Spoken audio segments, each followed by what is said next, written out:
everybody, I'm Juliet from BlaXit, and I am doing this interview for GAMBIA. And I would like you to meet two of the shining bright stars that are here, two of the brightest brains and intellectuals from here in the Gambia. These are two young geniuses, and I would like to introduce you to my guest on my right, Tony MENDY. He is the protégé, he is the protege, and he is a future leader of the Gambia. Hello to our beautiful viewers. Let's say I'm glad to join you, Juliet. It's always nice meeting you and sharing ideas of Pan-Africanism and leadership in general. Now, OUSMAN, I'm going to introduce OUSMAN because OUSMAN has been in, let's just say, in the spotlight of late due to an interview which we actually conducted together on the BlaXit channel, which has now gone viral. So welcome, GAMBIA viewers. Thank you very much, our wonderful viewers, and thank you very much, Juliet, for giving me that wonderful platform. So I am so glad to be here today, and I look forward to a productive discussion as long as the Pan-African issues are concerned and Africa in general is concerned. Excellent. Excellent, no problem. Just like to say, before I start off, I want to thank the GAMBIA team for granting us this platform, and I want to thank the GAMBIA team for doing the wonderful works that they have been doing year in, year out. And I think if it's not been thanked for, I want to say thank you. Thank you so much, because GAMBIA gave me, myself, Juliet, the platform in which to launch BlaXit. So, and in fact, it was that interview with Wodamaya, which went viral for myself, that gave me the platform to start BlaXit. So I want to thank GAMBIA for giving me 4.4 million views. Yay! How are you doing? Yeah, I'm okay. I'm doing good. How are you handling the fame? Yeah, it's just like to say thank you to everybody that is out there that appreciate the message, because that is exactly what we were doing. We were just saying what we believe in and what we think it should be done for the Gambia, for the continent, and how we should understand our own reality as a people. So we just thank everybody out there for the wonderful comments. You know, people had to call me to confirm and all this stuff. So it was really good. It was really amazing, you know. It also gave me another opportunity to meet different individuals in the struggle, youth leaders everywhere within the continent, and that was a plus to myself, and you know, and it gives me hope for the future of this continent. Fabulous. Excellent, excellent. We know there are lots of intelligent young Africans out there like yourself, like Tony. How were you discovered, and how were you discovered? Martin, let me say, GAMBIA chief proprietor, came to notice about me on social media and the activities that I do constantly, and that's how I came to be known by him and those close to him. I know that I did a presentation at at the university in the law department, which was wonderfully arranged by you, and he has expertise in organisation. I tell you this much: you're going to be someone serious in the future to behold. I know you are. I feel I'm in the presence of greatness. So tell me, how was you discovered? I should really be answering that question myself, but how was you discovered? Yeah, I think like Juliet, like you are the better position to answer that. We met in the Pan-African Youth Summit actually, and then I saw her, and then I said, wow, I recognize her because I'm a subscriber to her YouTube channel. I said to my friend, because I was there with another boy, so I told him that I want to go and greet her. Let me just say hi and appreciate the works that she's doing. And then you were like, wow, you're a subscriber, so let us give it a shot. We must take an interview. So that is how this whole interview came about. And then you posted these questions, and then I gave my opinions and my understanding about the Gambia and the African reality. So now it is out there, and I'm so glad that the message is well received by individuals as well. It just means that it is another task on us Yeah. that we have to do more findings, more reading, and understanding the continent more, and then setting a pattern for the for development that people look up to us as at now. Yeah. So we also need to understand what the African youth want, and then we have to be able to speak for them. I totally agree. I totally agree. I'm going to be coming hard and fast with you. These questions have been provided for by iGambia subscribers. Okay. So if you don't like the question, don't blame me. Okay. So what motivated you to go into Pan-Africanism as a young man, as a young person, and at what age did you start ascribing to Pan-African thoughts? I cannot specifically state the exact year that I get into Pan-Africanism. What I must say is that our education system did fail us, and most of us, and OUSMAN will attest to that, most of us who ascribe to the Pan-African ideology do not do so because our school system taught us the idea of Pan-Africanism and so forth. Even up to the university level, where I am right now currently, this idea of Pan-Africanism is not being taught. And through my own desire for reading and research and so forth, I get to learn and appreciate the characters of our founding fathers of the continent. And from them, I have noted the idea of Pan-Africanism, especially from Kwame Nkrumah, was one of the things that he was so much passionate about. And if you were to assess them compared to the current leaders of our generation, you would likely, comparatively, put them an edge over what we have right now in the continent. And my desire also to have a genuine leadership that represents the continent make me immediately fall in love with them and continue researching and seeking to be myself, because Pan-Africanism in general represents who I am as an individual. So that's how I came to fall in love or get the idea of Pan-Africanism through my own reading and so forth. And over the years, a lot of people also inspire us. We follow the Lumumbas, the Malemas, and lot of other individuals. Even in Gambia here, they have the like of Halifa Sallah. You know, even though he's a socialist, but outrightly you can tell that he is a Pan-Africanist. And socialism and Pan-Africanism, we more or less do not, we cannot separate the two, because even the founding father, Kwame Nkrumah, was a socialist in a way. Yeah, exactly. That's a fantastic answer.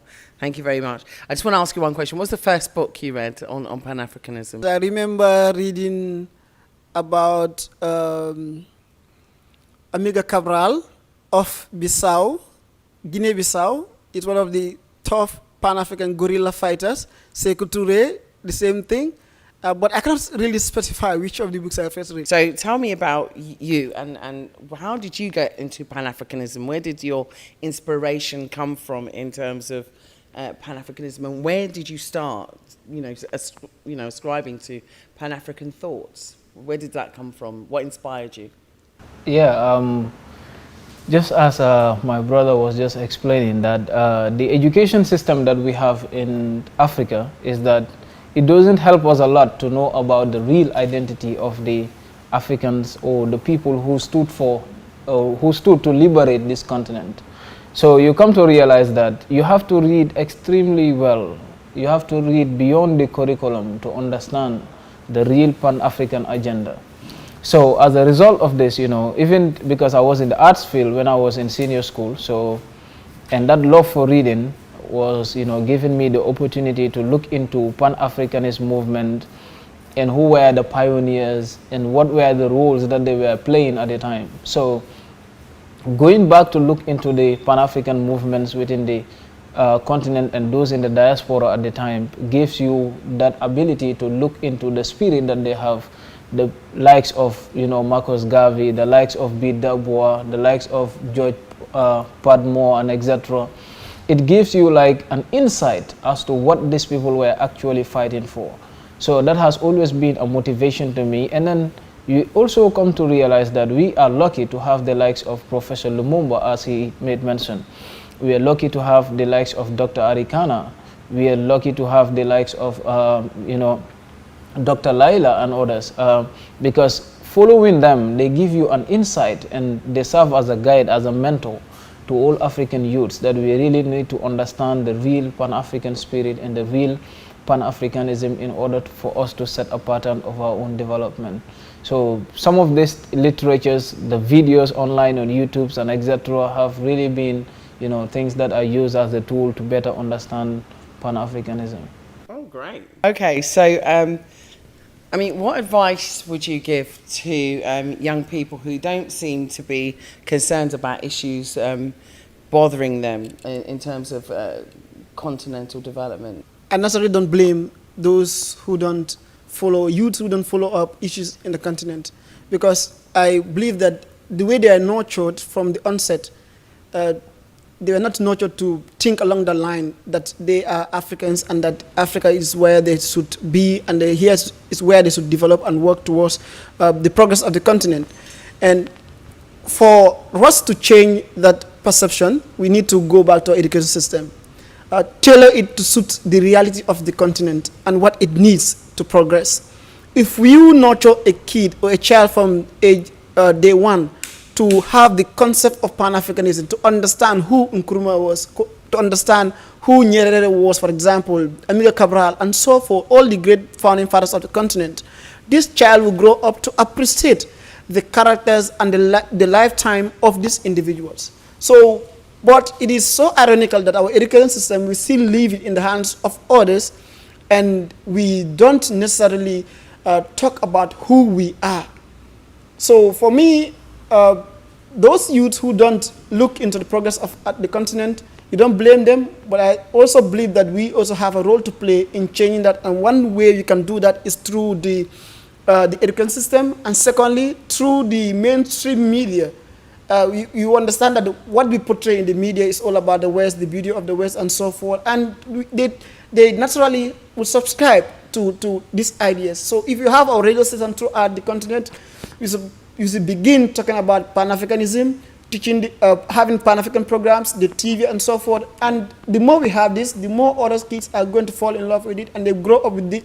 And any kid who grows up with an idea, you're going to kill the individual when they grow up, but they will never easily let that idea go off them. So I think that's an avenue which we can explore to make sure that we reorient the minds of young Africans in order for them to concentrate towards the progress of the continent. You guys are so, you young African men are so intelligent. You young Gambian men are so articulate. I'm impressed. I'm impressed. So I'm going to ask you another question. I'm going to go really into the development aspect. So we've heard that you rejected a scholarship offer to study abroad and you chose to study in Rwanda instead. Yeah? So what was the motivation behind that decision? And, what was it about Rwanda that compared to these other developed countries that you rejected? What was the motivating factor? Yeah, and there's this issue that sometimes individuals will even call me and said, "Hey, Ous, are you okay? So you're not taking the Canadian scholarship?" I said, "Hey, I've been living without anything, having to do with Canada. So why do you think without Canada I will still not survive in the future?" So, but what I want us to understand is that now what Africa needs is an African model. We've been borrowing a lot from the West, starting from independence to date. All our development models that we adopt at the regional level, at the continental level, at the country level, are all influenced by Western powers. Yeah. It is high time for us to look inward. And how do we integrate the development that we have within the continent? Now, communication is very key in development.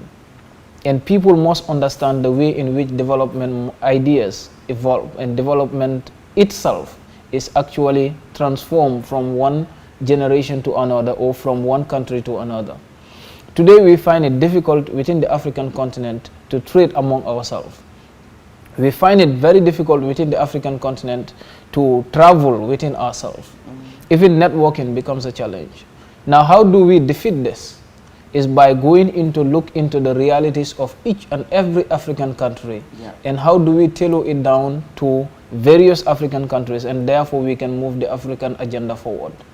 What is going on in Rwanda is something that is celebrated by all Africans. Yeah. For a simple fact that the country that was brought down to zero by Western powers, that is crystal clear that they were the one behind the genocide. Of course. The country is today set with a paradigm, is set with a development model, is set with education system, it's set with its own technology, making it possible for them to realize what they are realizing today. It is the same transformation that I want to see in the Gambia in 5 years' time. Yeah. The same transformation I want to see it in Liberia in 5 years' time. The same transformation is what I want to see in Burundi in 5 years' time. I want to see the same transformation in Chad, in any other place in the African continent. But why is it that they make it, fearful for us to embrace the ideas of other African countries and still trust the same people that have been dominating us for 400 years? That is what we need to understand. No. So there is no way. I am not looking forward to go for a master's degree or a PhD degree in any Western country. Yeah. I am going to an African country, and for now, my priority is Rwanda. From Rwanda, we will look into another African country. So that is it. African power, my brother. African power. That's what we do. That's how we roll. Yeah. How do you perceive Africa's development in general? And what do you think is responsible for some of the resistance with regard to our development? Okay, before answering that, let me first congratulate Ousman and then thank him for passing the most difficult test that many African youths will not pass. And I really, just day for yesterday, I was arguing on his behalf because someone said, the same question, why would he have to choose Rwanda over Canada and other European countries? And I think he has motivated a lot of people to stick to the idea of Pan-Africanism and believe in what they believe, and that the continent, with this belief, we are really going to move ahead.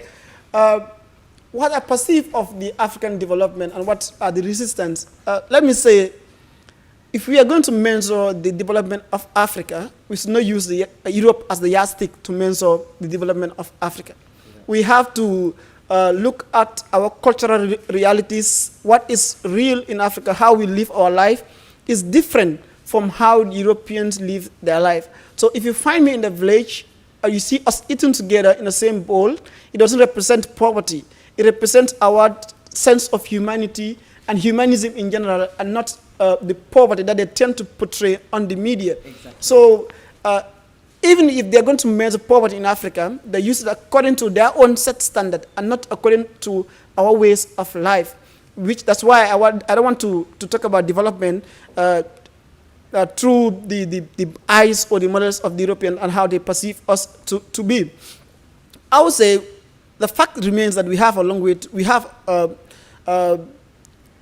more to do as a continent. That's a reality. Some of our people are still in poverty, even though that's not the general image of Africa, but they portray us, the entire Africa is poor. Some of our people are still in wars and crisis and so forth. And I must say also that in every black glove that you see, there's a white hand in it. Some of this conflict that I see in Africa is the activities of Europeans. They engage in economic nationalism, they cause war, some of the crises across the continent, and they stick on reaping the resources of those continents. Congo, you remember, since Patrice Lumumba was there, until today, we have Congo has never tested peace. You go to all other mineral-rich African countries, even Nigeria, people will be surprised.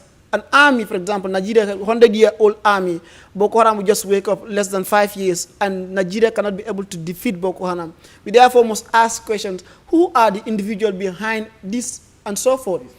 And then we must realize that our problems are not only internal, but there are also external forces that motivate or that contribute towards the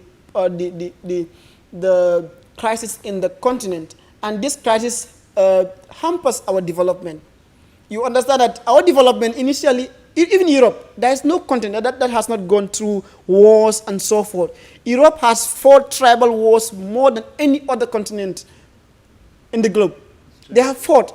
But Africa was going through the same process. But what happened actually is that our process was interrupted by slavery and colonialism. And that shows a total transformation of the lives and the system of governance, our political structure, everything changed. And now we are more or less forcing ourselves to adopt what the Europeans are already comfortable in doing. Our people do not understand what the British model of parliament is, or the system of governance that you have in place. So our traditional institutions of governance are reduced to nothing. Yeah. So the development of the continent will come to be, it's in the right track. I don't say that we have to go back to our old model system, but what we have to do is to fuse the two and to see what best suits us as a continent, and we really progress towards having a well-dignified people who are given what they work for. You know, I see Africa as being Africa. I don't see Africa as being Europe. I don't see Africa as being America. And to be honest with you, I'm here because it's not. I'm here because it's not. I'm here because Africa is Africa, because Africa is home. What do you suggest in terms of models, yeah, to be adopted to promote the development across the continent? Yeah. So what models do you suggest can be adopted, yeah, across the continent to promote development? Like when we talk about, you know, models of development, in most cases, we are trapped under few ideologies. That a country has to be socialist, a country has to be communist, or to be a capitalist. Now, the pioneers of all this came from different environments from the African continent. So, and their philosophy, their ideas were informed by the society, the environment, and the time in which they evolved from. Now, what does Africa have in hand? What does Africa have as its unique own? That is what we need to look into. Somebody posed this kind of question to Nelson Mandela before he became a president in South Africa. It was actually in a town hall meeting, that what model is he going to accept in South Africa if he happens to lead South Africa to independence? Is it going to be capitalist, or is it going to be socialist or communist? His response was that we do not care whether the cat is black or white as long as it can catch mice. So what Africa needs now is, how do we make sure that our realities are channeled into a development model that is uniquely ours? Now, it can be informed by the African reality in a sense that this continent is very rich with mineral resources. Yeah. This continent is very rich with human resources, and that is the youthful population that we have. It is a blessing to the continent.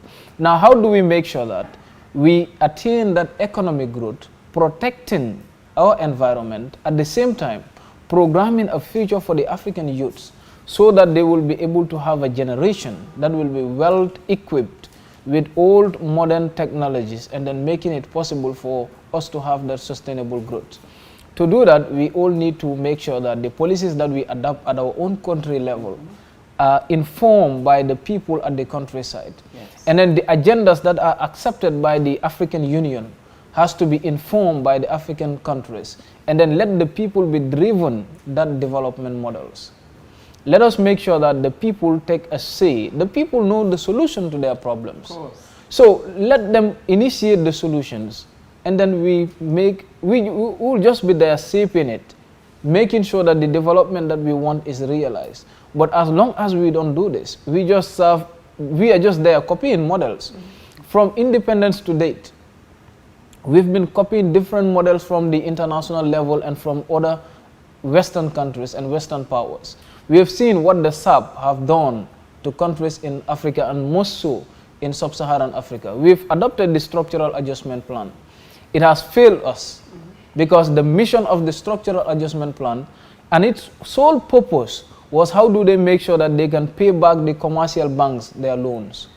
So they introduce it on us, cut spending on public, institutions and etc., making it difficult for the African countries to, in fact, budget or have a budget for their own projects at their own country level. Yeah.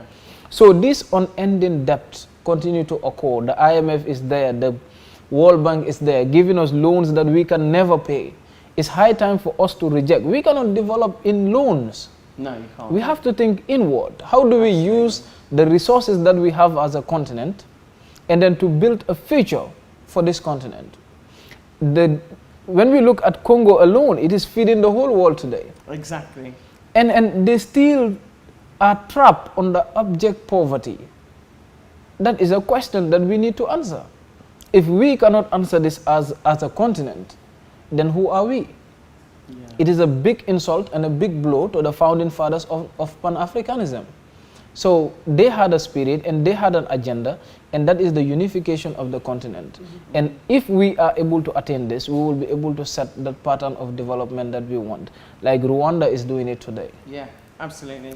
And I believe that the answer to that is African descendants also returning back to Africa and bringing their inward investment, bringing their skills, and working in partnership with our continental brothers and sisters. I believe that is part of the answer. And regardless of any detractors or naysayers against that, they would only not want that because of the losses that will be taken, or the financial loss that will be attributed to that migration across the repatriation. It's the loss. When he spoke about Congo, that's one country that I'm always concerned about. But he really touched a lot of issues. When you say the African continent is independent, if you right now, if we are to be realistic, we are not independent. What the colonizers did to us, and if we must understand this, is that they replaced their own men with other men, or what we call little French men, who are now serving their own interests. If you look at the trend, they were not willing to go. They were forced to go, and they know that it will be catastrophic if they were to stay. So what they did was to more or less replace their own men, the governors that used to be here before. They replaced it with men who were willing to serve them. That is why in new independent Africa, all the leaders who were not ready to serve them were either toppled or assassinated. Yeah. So even till date, that same mindset is prevailing among the African leadership. They either lack the courage to confront the colonizers or serve their people, or be like the like of Gaddafi used to be at some point, or to be like Paul Kagame and speak out and truly represent his people. Rwanda today, for example, is developed or is developing, and you will know that it's an isolated country, more or less an isolated country, around considering the nation that surround it. The same thing happened in Libya. If you have one country developed and all the rest surrounding it is not developed, the likelihood of the colonizers or the ever-being colonizers intruding or causing disruption in that country is very high. So at the end of the day, I will not be surprised if Rwanda is brought to ground zero. I will not be surprised. So the model that we need to adopt as a continent, Nyerere said it.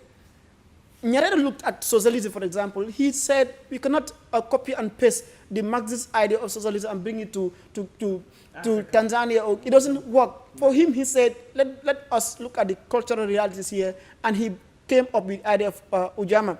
Right? Even Sir Karaba Jawara of the Gambia also did the same thing. He came up with the Tesito, like let's self-help, because he understood that in our environment, we are not capitalistic in nature. Africans are not. We have that humanism in us. We share, we care, and so forth. So if we are to build our economic model, we should build it around our values, around the realities of our environment, and not to allow or to keep on copy and pasting. And the saddest thing of all of this is the fact that our leaders are made to believe that unity is not strength. And those who are advocating against the unity of Africa, they are themselves united. When Kwame Nkrumah said, let's unite, they told the African leaders, unity will be to your detriment. And those one telling them, unity will be to your detriment, they are themselves united. So for me, it beat my imagination that the continent, the leaders of the continent, cannot still see the reason or the need for them to be united. Asia have done it.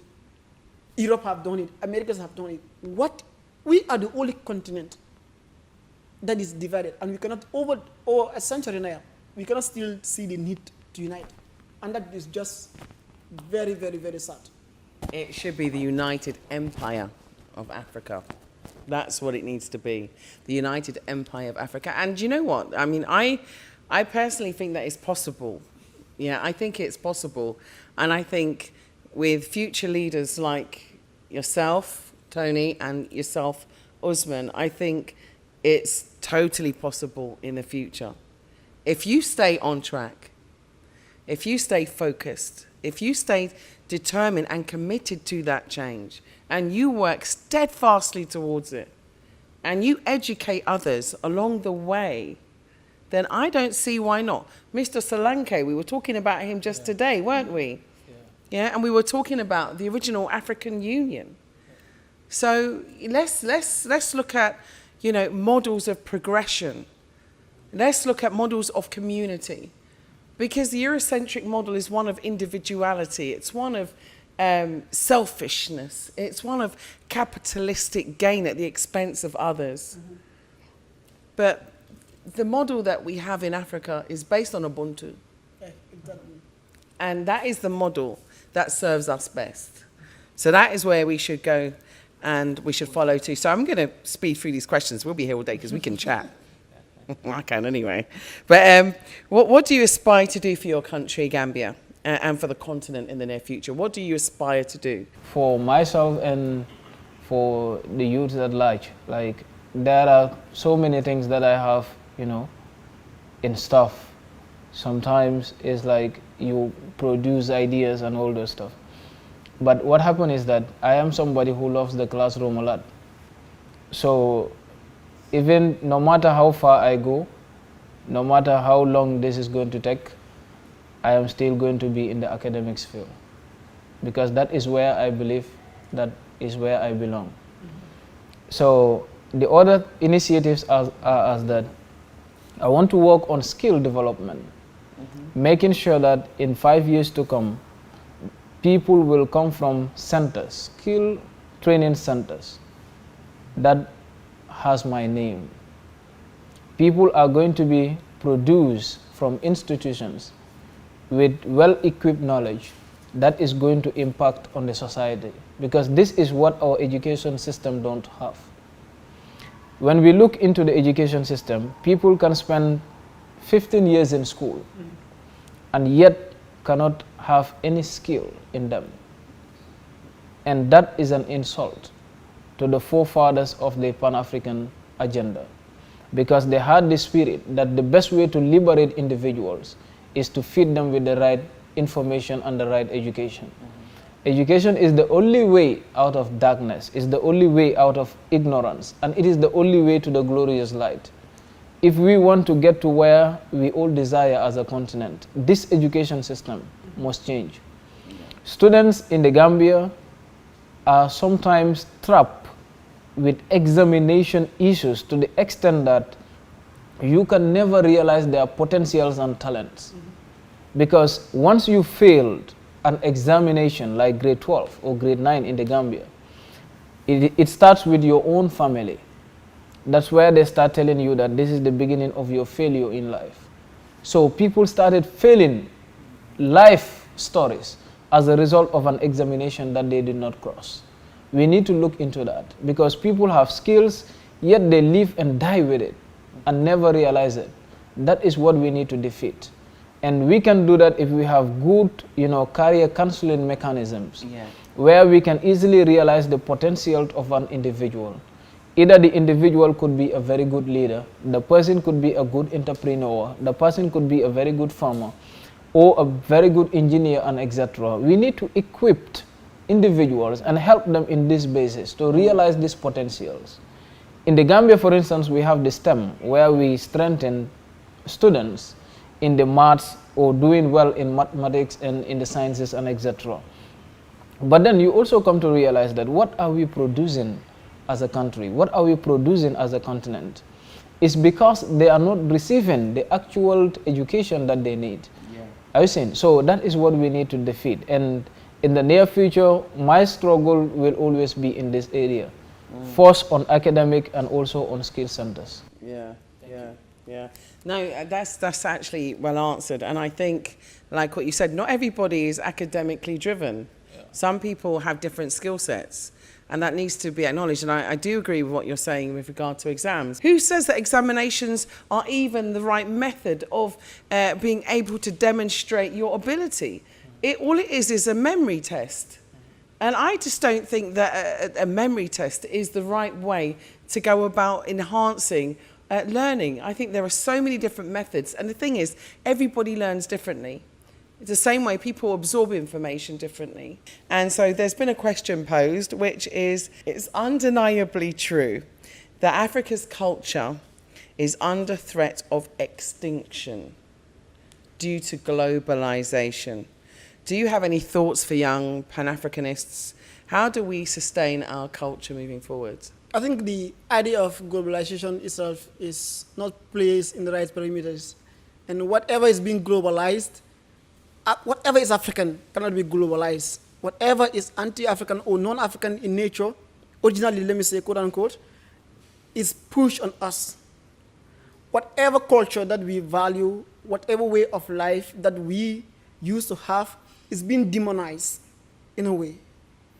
Even the words black itself is being demonized. Black Friday, black market, black day, everything black is, there's negative attribution towards it. So our cultures is not been, we are more or less restricted from pushing it as a global value and so forth. Even human rights, for example, is being put to us as if it is a Eurocentric issue. When we Africans have been in the practice of human rights prior to, in fact, European civilization taking center stage and so forth. So the only way we can preserve our culture and values is to, again, put it in the education system. And I must emphasize, if you see Chinese come here, come or go around the entire continent, build their Chinese institution, trying to teach Mandarin and so forth, in the next 100 years or 200 years, you and I will not be here, but those who are going to be here, our 4 great grandchildren, for example, are going to be speaking Mandarin. Instead of being able to speak the language of Kunta Kinte, Mandinka, they will not be able to speak that, but they will be able to speak Mandarin and so forth, or they will be forced to speak English, such that English will be the yardstick to measure their intelligence or their value in society. So our leaders need to understand that we need to protect our culture, our values, and so forth, in as much they are not repugnant to the well-being of anyone.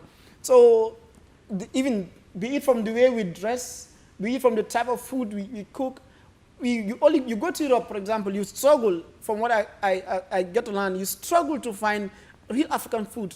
But you come to Africa, even in Gambia here, even the restaurants that we are built, even what you find there is European food. So it means that even us here, we are being more or less made to believe that good food has to be European food. If it's not Gambian food, if it's Gambian food, it's not nice, it has to be European food. If it's Gambian clothes, it's not nice, it has to be European clothes. If Gambian hairstyle or African hairstyle is not nice, it has to be European. And now you've seen our sisters now bleaching. Like, it's a multi-million-dollar industry out there, and it's an insult to our sense of reasoning that what your color is not valuable, that you don't need to be black, you have to be something else. Yeah. So there's a lot of attack on the continent and on the black man, both economically, politically, scientifically. There is a lot of attack on the continent of Africa. And we seem to just lack the leadership to really guide the people. You must understand also, not the leadership, if you have the leadership that can guide the people, even if the leadership is rejected today, in the future, people are going to value that leadership and understand what the leadership stood for. Kwame Nkrumah was not appreciated by everyone. Today, not everybody is valuing the role of PLO Lumumba. He is not accepted in Kenya. He is not really valued in Kenya, but outside the country, he's valued. When he dies, people are going to value him. You go to South Africa, you have Malema. It's not being appreciated there much as I really want him to be appreciated. But when he dies, people are going to see the things that he raised and the need for us to really take up the affairs of our continent. We are not really in charge. Yeah. And that is saddening. I'm glad you mentioned Lumumba and PLO Lumumba, who I am a great admirer of and hope to interview one day. And also Julius Malemba, who I am a very big supporter of and will hope to interview him one day. And also Dr. Arikana, that I'm a great model of that. I'm a great supporter of, and I hope to interview her one day also. But I want to stay focused on the subject of, like I said, globalization. And I want you to unpack globalization in its definition of what it means to Africa, the potential issues and threats and dangers that are imparcelled within the whole aspect of globalization. So what say you about unpack globalization for me and explain to me what you think the threats are in terms of globalization to Africa, the continent, and also to Gambia, to the Republic of the Gambia? Yeah, I just want to say this very, very clear, that no country develops using a foreign education system. No country develops using a foreign culture. And no country develops using foreign models. Now, looking at globalization, these are the three scopes that it looks into: movement of ideas, movement of cultures, and regional or trade in general. How do they make sure that the market is open there and then everybody have equal share? Now, how can you place the Gambia and the United States in the same market struggle, a country as small as the Gambia and a country as big as the United States? Exactly. How do you compare Gambian industries and American industries? How do you compare the movement of cultures if they have the media with them and we have the smaller platforms? How do you understand that movement that is going to be in our culture when they actually can get access to whatever they want to access in, and we find it very difficult to access within the own Western civilization and etc. If globalization is true, why do our brothers and sisters have to die in the Mediterranean Sea? If globalization is something true, why do our brothers and sisters have to be in refugee camps and in detention centers in the West? These are fundamental questions that African continent need to answer. Yeah. To understand the real agenda for globalization. We have been fighting about colonialism. We have been fighting about imperialism. We have been fighting about neocolonialism. Today, globalization is as dangerous as colonialism. Exactly. And they need to understand this. It's true. And it is dangerous in a sense that they intervene in the market system, whereby now they make it to us that whatever project that we have within the African continent, we just go out there and hire a Western company or a Chinese company to come and do the construction. Thank you. Now, if we are all doing this, how are we empowering our own architects? How are we empowering our own entrepreneurs? How are we empowering our own industries and our own trade or markets within the African continent? Recently, Africa signed the free trade agreement, and we're still having a problem of implementation, telling you that the African continent, we trust more the people that dominate us for 400 years than our own neighbors. Exactly. This is a fundamental question that we need to answer as a continent. And that is exactly what we are trying to say. Let us travel to understand what is going on within the African continent. Let us be able to design something that we own. And let us look into what are we exporting out of this continent. It has to be clear with us. We cannot continue to feed the world with raw materials. That is not the agenda for our development. It's not sustainable. We need to own the industries. We need to own the factories. We need to design a model of development for our own and let them come to take the finished products from us. Yes. There we can make money, we can create employment, and we will be independent. Exactly. But as long as we depend on the Western world, we depend on the Chinese, we are not going anywhere. We need to realize this as our potentials, and then we need to shape that as something that is uniquely ours. Power, words, sound. Wow. Serious. You know? You know what? I'm so impressed by you both. I got to say, I'm taking a little break here because I'm just going to come off sheet a little bit. Sorry, Gambia. Yeah. But I have to come off sheet because I have to say that I'm being educated here. I don't know if everybody is hearing the way that I'm hearing and being inspired, the way that I'm being inspired. But between you both, I just feel so elevated. I really do. I feel inspired. And I feel, you know, as though I'm receiving an education, one that I should have received before. And so even if my journey to come home was for this very moment, it has been worth every single second of my life to be here in this moment with you two. What are your thoughts on the craze for killer loans by African leadership? And be it from the Chinese or the IMF or any other organization, what's your view on them and what is the solution, alternatives and solutions? Generally, the problem of Africa when it comes to loans and aids, grants and so forth, it boils down to the pathetic leadership that we have in place. Because one cannot understand, for more than a century, or close to a century now, the continent have been taking loans.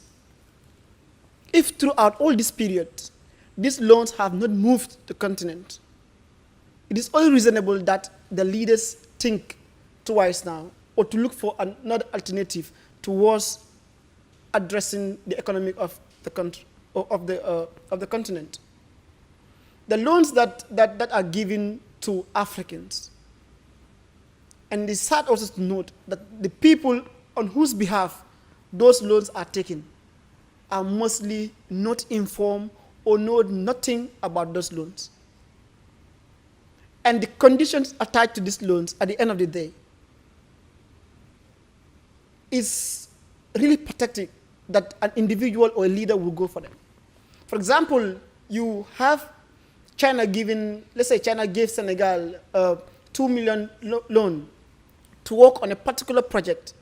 The design which will be from China, the architect will be from China, the materials to be bought will be bought from China, the workers who are going to work on that project will come from China. Mm-hmm.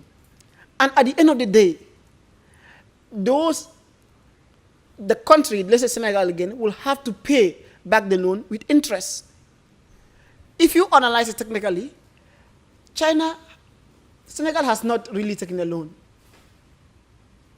Like you are now giving the money and the condition you have to buy the materials from me. You have to take my citizens to go and work in your company and so forth. At the end of the day, that money you don't even invest in your country, but you are more or less giving it back to China. And again, you have to pay an interest on top of it. So loans and grants are not the ways to move the continent. We have to. For me, it's crazy. Sometimes I'm not an economist, but when I think of this, somebody just sits somewhere else and prints paper. Yes. For me, I don't know whether it makes sense or not, but somebody prints paper there. They have the machine, they have everything. They print the paper there and then give you the paper. Yes. And you take your natural resources and then give them, or condition you that you're going to take this black sand here or this mineral here and so forth, and we give you money. I mean, does it really make sense? Does the paper value the mineral in place? No. And so forth. So we really need to look for alternative as to the amount of loans that we have taken in the continent. They do not solve our problem. And unless and until we also take charge of our monetary issues. If in fact the smallest nation in Europe can lend the entire country, let's say England or Britain can call the entire African nation to go have a UK African summit and so forth. A single nation. You have 54 nations here going to answer for a single nation because they have a means to print their money at the end of the day. They say we are giving you loan and so forth. It doesn't realistically, economically wise, it makes sense. But if you are going to be realistic to analyze the issue, it doesn't really make sense that we are still falling trapped to these loans and so forth. And we have noted what they are doing. even those workers that they do bring to Africa, let's say the Chinese, they come here at the end of the day, they keep on abusing they abuse our own citizens in our own continent. Just recently, yesterday I read that the Chinese have locked down 8 Nigerians. In Nigeria, you lock them down there for almost close to a month. You're abusing them, you're forcing them to work in their own country, you are enslaving them more or less. In the Gambia, it has been reported again on social media. You have Chinese forcing Gambians to work on the conditions that are not favorable for them and that project is sponsored by Chinese and they brought Chinese to work again. Really, at the end of the day, it doesn't make sense. You tend to ask, are we really independent? Are we really in charge of our affairs and so forth? So like I said earlier, Africa is under attack from both ends, from both angles. And us falling for these loans and debts and so forth will just keep on sustaining the poverty of the continent. And that is why they're always glad. IMF is always glad to pump in money to African leaders. Especially the corrupt ones. At the end of the day, even the populists do not even benefit from this money. Right. I mean, the paper is a promissory note. It's fiat currency. It's not real money. It's not backed by anything. It used to be the gold standard, but it's not anymore. So it's a game of smoke and mirrors. So it's how do we forge a stronger and build a stronger relationship with the diaspora? Thank you very much. I think with the other question, Tony have really done well in analyzing them. When it comes to building a good relation between the Africans and those in the diaspora, we need to understand that that is necessary for the African development. We're just talking about loans here. How many Africans are in the diaspora with their billions of investment? If that is channeled to an African, grant sort of, whereby this same African descent will be the champions of it, will we need to go and borrow money from IMF? No. If they can invest, if they can sponsor, if they can come in to see the realities, but they cannot do this without traveling to the continent. They need to come back and make research to see what are the potential for investment in the continent, and then see where they can put in their resources. From there, we can derive the collective development that we all desire as a continent. And at the same time, also, you come to realize that us as a people need to bridge that disconnection between us and those in the diaspora. We have to work with one another. Today, Dr. Arikana and people like Professor Lumumba are doing extremely well. Though we have Professor Lumumba here in Africa, building that connection within African countries and etc. Dr. Arikana is doing well, making sure that African descent in the diaspora are working towards one another, having the same agenda, and coming up with financial initiative, making sure that they can invest in the continent, because that is the future. No matter how rich you are in the diaspora, no matter how rich you invest in the diaspora, once you die, the system takes everything. But invested in Africa, your legacy will live for centuries. The $1,000 that you think it is very small in the diaspora, because the system can take it from you at any minute, can change a whole life of an individual in Africa. Absolutely. That is what we need to understand. And that is the side of investment that we need to work towards as both Africans in the continent and those in the diaspora. Work towards, helping one another, work as entrepreneurs, and then hold to the values of the African continent. When it comes to kindness, when it comes to righteousness, when it comes to, generosity, when it comes to dedication, when it comes to energy at work and etc. These are ethics that are rooted in the African culture and African civilization, that you don't need to go to school to learn. No. You find that within the family. Exactly. So that is exactly what we're trying to say. So we need to understand that, and then we work towards it. So I'm just going to wind up now by saying, just give me your general views on colonialism, neocolonialism, let me get it right.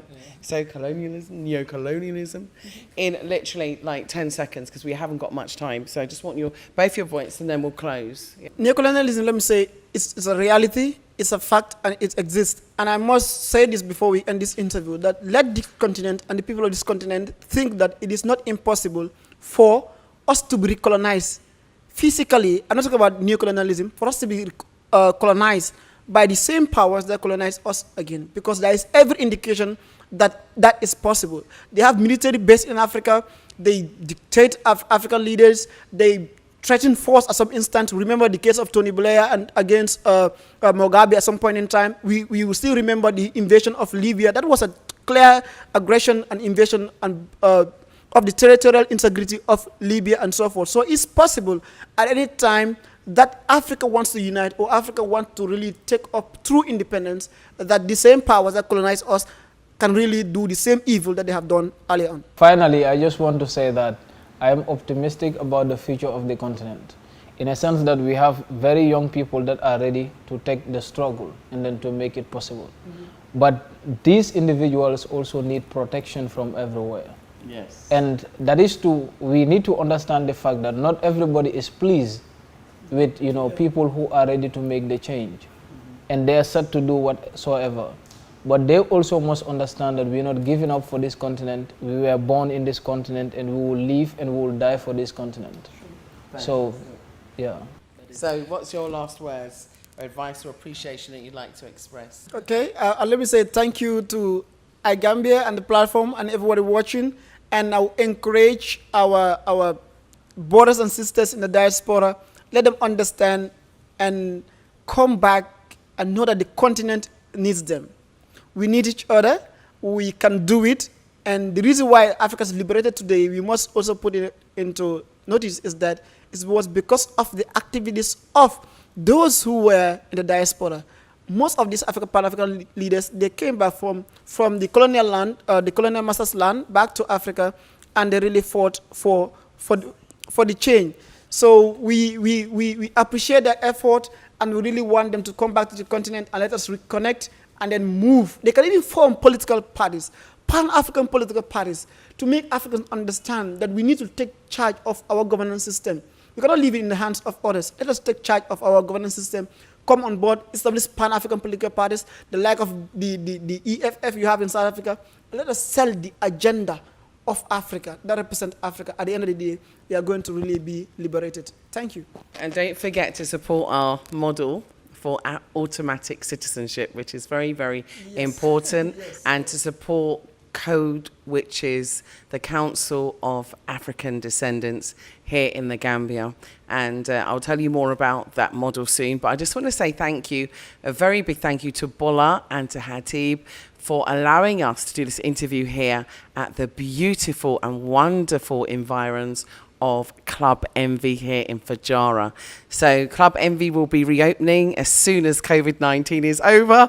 So I'll be here to party hard. It is one of the best and most prestigious clubs here in the Gambia. So I just would like to thank Bola and Hatib for allowing us to be here today on behalf of BlaXit and also on behalf of iGambia. I'd like to thank iGambia for granting us this platform here today, allowing us to talk our heart's desires and to talk, our passion for Africa, and to share the knowledge and to share our experiences and our love of Africa, because Africa is one of the most beautiful places in the world. And if you haven't been here, come see, come see. As soon as the skies open, come see through the eye of Gambia. One nation, one Africa. Thank you, BlaXit family. Please keep watching, please subscribing, and remember, follow your dreams. Purchase your tracks today.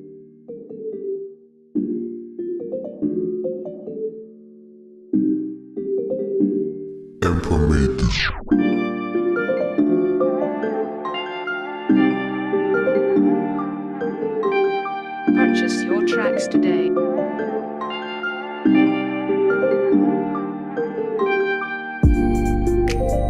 Purchase your tracks today.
Purchase your tracks today.